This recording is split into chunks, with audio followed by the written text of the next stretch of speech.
The next boom was the technology boom, and firms like Microsoft, Intel, Cisco, Apple, and many others were paving the way to increased earnings.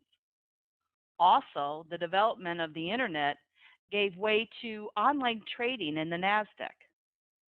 But the earning increases and the dot-com wonder led to the dot-com bust as the bubble of technology was at the bursting point and earnings were no longer important to the valuation of the stock. The 5,130 point NASDAQ dropped to 1,200 points and still has not recovered. The NASDAQ is trading today at about the 2,200 point level. We know that this bubble occur very quickly, escalate rapidly due to an overheated euphoria, and then pop quickly. It takes years for them to work their way back to the high if they ever get there. Each of us now are living through the housing boom of the early 2000s, when our government and the Federal Reserve, under the leadership of Alan Greenspan, made money for homes easy to get with stated income, no interest, 100% loan to value, and ARMs. This boom has led to the highest percentages of Americans living in homes ever. Notice, I didn't say owning their own homes, for as we know, many could not afford the homes they lived in. Alan Greenspan called the housing market irrational exuberance, which has come back to bite us. At the peak of the market, full price contracts and even higher prices were made on homes within a day of listing. In areas such as Phoenix and Las Vegas, home values increased in 20+% per year. Clearly, we could not go on. And evidently, we now see the foreclosures that were brought about by the rampant trade credit availability. With all that credit and advanced trading devices called credit swaps and credit default swaps, a collapse of the insurance firms, the banks lending easy money such as Countrywide and First Magnus, and a credit freeze has caused the stock market crash of 2008. Long-standing companies such as Bear Stearns and Lehman Brothers got caught up in the mess as their management focused on earnings and not on risk avoidance techniques.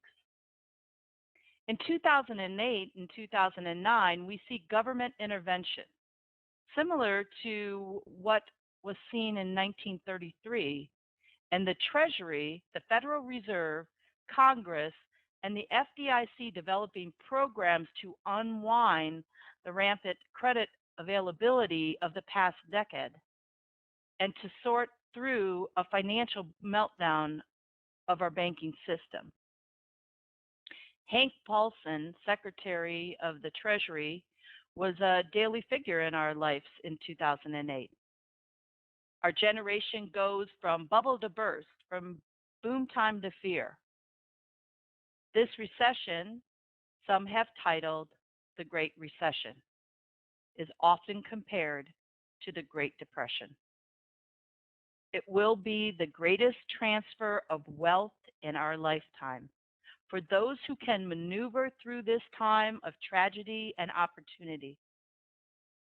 What's the next bubble? Things to think about are inflation, gold prices, and the credit card challenges. This leads to our next slide. Why is the FDIC controlling the note business? Well, part of the reason has to do with the FDIC's prior experiences in the RTC days, selling notes of failed savings and loan companies. Most feel that government intervention is necessary, but maybe not the best for our banking institution. What is true is that the FDIC has the congressional authority, the experience, and the knowledge to monitor the banking system, to close down troubled banks, to set up and pre and post receiverships, and to market the distressed assets of the failed banks.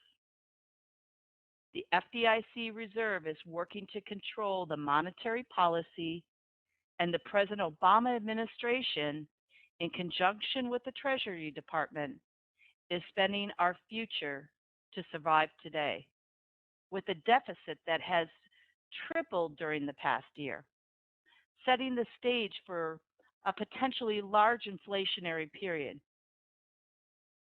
Notes from failed banks or underperforming banks are listed on the right side, the liability side, of banking statements.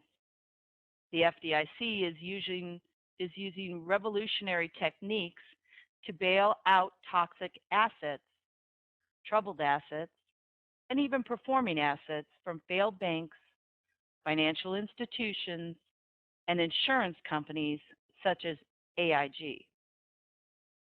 To give you an example of the magnitude of the problem, the savings and loan failure of the 80s and 90s totaled $150 billion.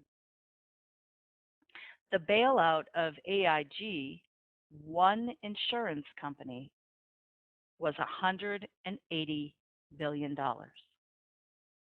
The FDIC is experimenting with techniques such as PPIP, the Public-Private Investment Program, in which the FDIC partners with private equity to purchase large loan pools to share the risk, share the profits, share the losses through partial ownership in an LLC.